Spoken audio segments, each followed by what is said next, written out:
राधे राधे, जय श्री श्याम सभी भक्तों को। तो कैसे हैं आप लोग? प्रभु की कृपा से आप सब अच्छे होंगे, स्वस्थ होंगे। तो सभी को अक्षय तृतीया की हार्दिक शुभकामनाएं। जैसा कि आप लोगों को पता है कि अक्षय तृतीया आ गई है, और अक्षय तृतीया कब की है, ठाकुर जी की सेवा हमें कैसे करनी चाहिए, हमें क्या भोग लगाना चाहिए, तो पूरी जानकारी मैं इस वीडियो के माध्यम से आपको देने आई हूँ।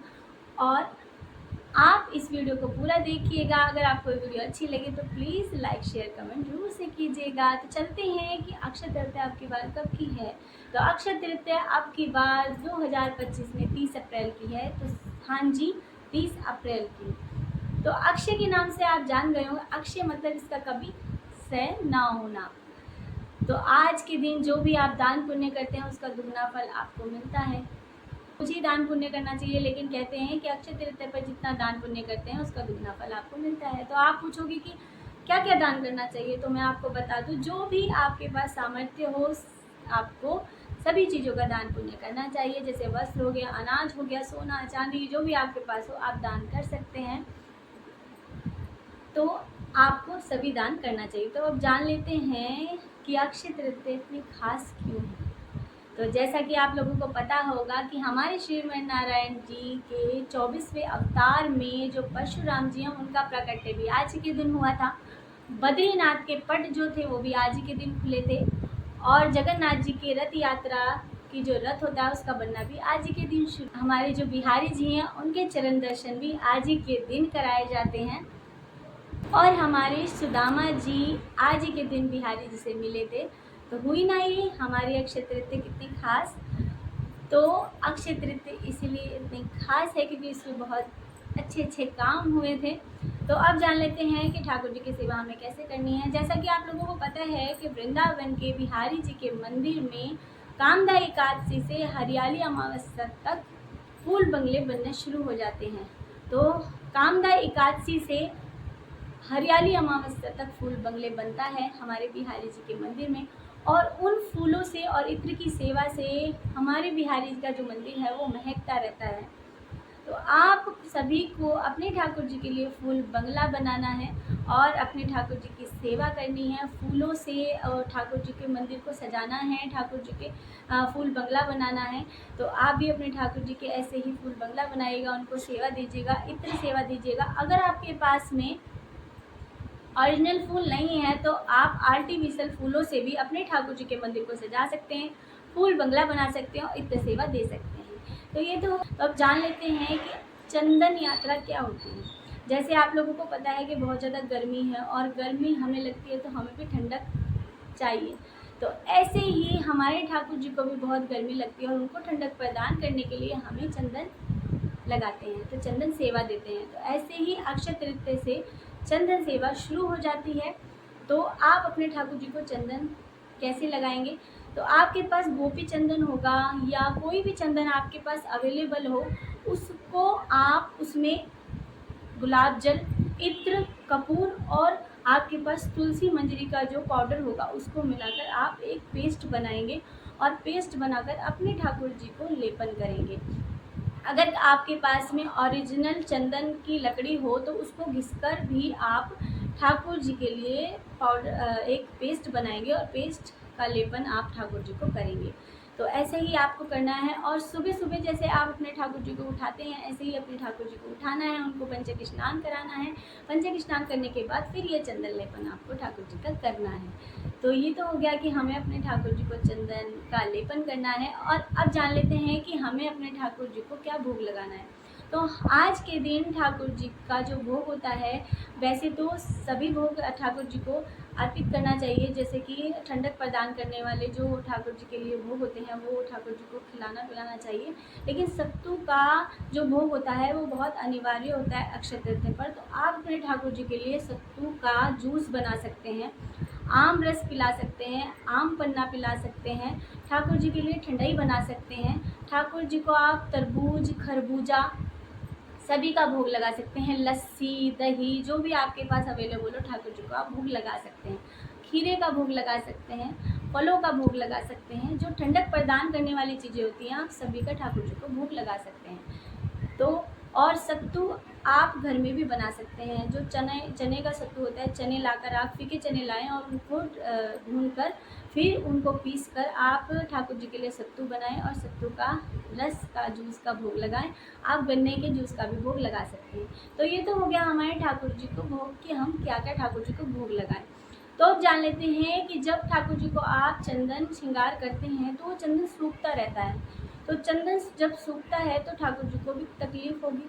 तो इसीलिए आप एक छोटी सी बॉटल में गुलाब जल रखिएगा और गुलाब जल को थोड़ी थोड़ी देर बाद अपने ठाकुर जी के चंदन पर स्प्रे करते रह दीजिएगा, जो कि हमारे ठाकुर जी को ठंडक मिलती रहे। तो अपने ठाकुर जी को आप कॉटन के वस्त्र पहनाइएगा। वैसे तो नेपी पहनाकर ठाकुर जी को चंदन श्रृंगार किया जाता है, तो आप ठाकुर जी को कॉटन के वस्त्र ही पहनाइएगा। तो ये तो हो गई थी हमारे ठाकुर जी की कि हम ठाकुर जी को क्या खिलाएं और ठाकुर जी की चंदन सेवा कैसे करें। तो अब जान लेते हैं कि जो चंदन यात्रा होती है वो कितने दिन की होती है। तो चंदन यात्रा होती है 21 दिन की। बहुत से तो चंदन 21 दिन तक ठाकुर जी को चंदन का लेपन करते हैं, लेकिन बहुत लोग ऐसे होते हैं कि ठाकुर जी को सिर्फ अक्षय तृतीया पर चंदन लेपन करते हैं और 21 दिन तक अपने ठाकुर जी को गालों पर या चरणों पे या माथे पर तिलक लगाते हैं। तो आपका जैसा सामर्थ्य हो, जैसे आपको सेवा करनी है ठाकुर जी की, वैसा आप कर सकते हैं। और वैसे भी हम ठाकुर जी के लिए इतना तो कर ही सकते हैं ना। तो ठाकुर जी को सेवा ज़रूर से दें और ठंडक प्रदान करने के लिए उनको ठंडी ठंडी चीज़ें खिलाएं। तो ये तो हो गया कि हमारे ठाकुर जी की चंदन यात्रा 21 दिन की निकलती है और चंदन आप 21 दिन तक ठाकुर जी को सेवा दे सकते हैं। अब जान लेते हैं कि इत्र सेवा हमें कैसे करनी है। तो इत्र भी गर्मियों के और सर्दियों के अलग अलग इत्र होते हैं। तो जो गर्मियों की इत्र सेवा होती है वो हमें कैसे देनी है। तो इत्र सेवा गुलाब, खस और चंदन, ये 3 इत्र होते हैं जो हमें ठाकुर जी के लिए सेवा में देने होते हैं। तो आप ठाकुर जी को इन 3 इत्र सेवा जो है वो देनी है। तो अब आपको बता दिया है कि चंदन सेवा कैसे करनी है, चंदन सेवा आपको कैसे देनी है, प्रभु को क्या क्या आपको खिलाना है। तो अब जान लेते हैं कि जो बिहारी जी के चरण दर्शन आज के दिन कराए जाते हैं वो कितने खास होते हैं। तो बिहारी जी के चरण दर्शन आज के दिन कराए जाते हैं। वैसे तो ठाकुर जी के चरणों को ढक दिया जाता है फूलों से, लेकिन थोड़े चरण दर्शन ठाकुर जी के जरूर से कराए जाते हैं। और सुंदर सुंदर हमारे ठाकुर जी को पायल पहनाई जाती हैं, चांदी की, सोने की ठाकुर जी को पायल पहनाते हैं और ठाकुर जी के चरण दर्शन कराए जाते हैं। तो आप भी अपने ठाकुर जी की ऐसे ही सुंदर सुंदर सी पायल पहनाइएगा, सोने की, चांदी की, मोती की, तुलसी के मोती की, जो भी आपके पास अवेलेबल हो ठाकुर जी को पायल पहनाइएगा और ठाकुर जी को की स्वयं भी दर्शन कीजिएगा और चंदन श्रृंगार भी उनका कीजिएगा, चाहिएगा। जो भी आपके पास हो अवेलेबल हो वो सब आप ठाकुर जी को लेपन करके ठाकुर जी के चरण श्रृंगार कर सकते हैं और ठाकुर जी के स्वयं भी दर्शन कर सकते हैं चरणों के। तो अगर आपके पास कुछ भी अवेलेबल नहीं है कि आप चांदी, सोने की या मोती की कोई भी पायल नहीं है आपके पास, तो आप तुलसी के पत्तों की पायल बनाकर भी ठाकुर जी को पहना सकते हैं और फूलों के पायल भी आप ठाकुर जी को पहना सकते हैं। तो ये तो हो गया कि हमारे ठाकुर जी को चरणों के श्रृंगार होता है और ठाकुर जी के चरणों के दर्शन किए जाते हैं आज ही के दिन। तो अब जान लेते हैं कि चंदन लड्डू, आज के दिन हमारे ठाकुर जी के चरणों में चंदन लड्डू रखा जाता है। तो चंदन लड्डू क्या होता है। तो चंदन लड्डू हमारे ठाकुर जी के चरणों में रखा जाता है और बनाया जाता है और वो भी पूरे मंदिर में जब ठाकुर जी के चरणों में रखा जाता है तो भक्तजनों में उस प्रसाद को बांटा जाता है। तो आप भी घर में अपने ठाकुर जी के लिए चंदन लड्डू बनाइएगा और अपने ठाकुर जी के चरणों में रखिएगा और खुद भी उसे स्वयं भी पाइएगा। तो चंदन लड्डू कैसे बनाना है, वैसे मेरे चैनल पर वीडियो अपलोड है कि चंदन लड्डू कैसे बनाना है, चंदन श्रृंगार कैसे करना है। तो आप मेरे चैनल पर जाकर देख सकते हैं कि चंदन लड्डू और चंदन श्रृंगार आपको कैसे करना है।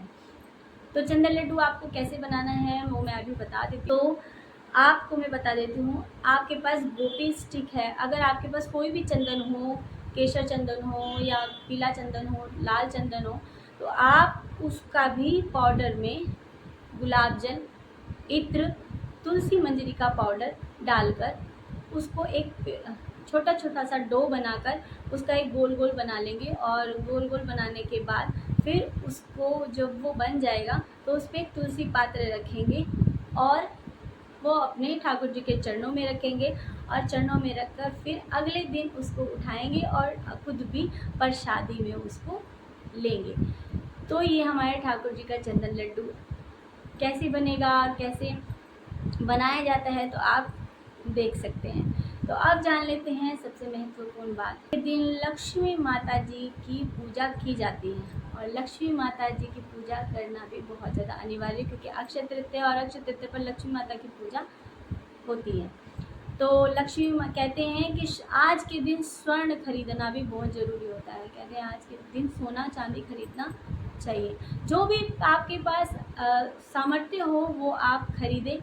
और बहुत से तो होते हैं कि पहले सोचते हैं कि हम कभी पैसे इकट्ठे करेंगे तभी सोना चांदी खरीदेंगे, लेकिन अगर आपके पास कुछ भी सामर्थ्य हो तो आप छोटे बिछिए भी खरीद सकते हैं, चांदी के बिछिए खरीद सकते हैं, चांदी की कोई भी छोटी मोटी चीज़ खरीद सकते हैं। अगर आपके पास ये भी अवेलेबल नहीं है खरीदना तो आप कोड़ी, कमलगट्टा, पीली सरसों और कॉटन तो आज के दिन ज़रूर से खरीदिएगा और ख़रीद कर आपने जहाँ पर पूजा की है लक्ष्मी माता को अर्पित कीजिएगा। अगर आपके पास छोटे बिछिए हैं खरीद कर ला सकते हैं तो छोटे बिछिए जो होंगे वो आप माता रानी को अर्पित कीजिएगा और फिर उसके बाद आप उनको ग्रहण कीजिएगा। तो ये चीज़ें तो आप ज़रूर से लाएं। अगर ये भी सामर्थ्य नहीं है तो आप कोड़ी ज़रूर से लेकर आएँ और माता रानी को अर्पित करें। और आज के दिन कलश स्थापना की जाती है, चाहे तांबे का हो, पीतल का हो, स्टील का हो, कुछ भी हो, लेकिन कहते हैं कि आज के दिन मिट्टी का पात्र जो होता है, मिट्टी का जो कलश होता है उसकी स्थापना करना बहुत ही शुभ माना जाता है। तो आप मिट्टी के कलश की स्थापना कीजिएगा, माता रानी लक्ष्मी जी की पूजा कीजिएगा और माता को हाथ जोड़कर प्रार्थना कीजिएगा, माँ आज हम आपकी पूजा कर रहे हैं तो आप हमारे सुख समृद्धि देना। तो ऐसे आपको पूजा करनी है। और अब जान लेते हैं कि गर्मी जो 3 महीने होते हैं, कामदा एकादशी से लेकर हरियाली अमावस्या तक गर्मियों में आप अपने ठाकुर जी को नौका विहार करा सकते हैं। तो नौका विहार आपको कैसे कराना है वो भी वीडियो मेरे चैनल पर अपलोड है, तो आप जाकर देख सकते हैं। तो ठाकुर जी को नौका विहार कराते हैं, गर्मी ठंडे ठंडे पानी में ठाकुर जी को नाव में बिठाते हैं और नौका विहार कराते हैं। तो ये जो जानकारी थी मुझे जितना पता था मैंने आपको फुल जानकारी दे दी है।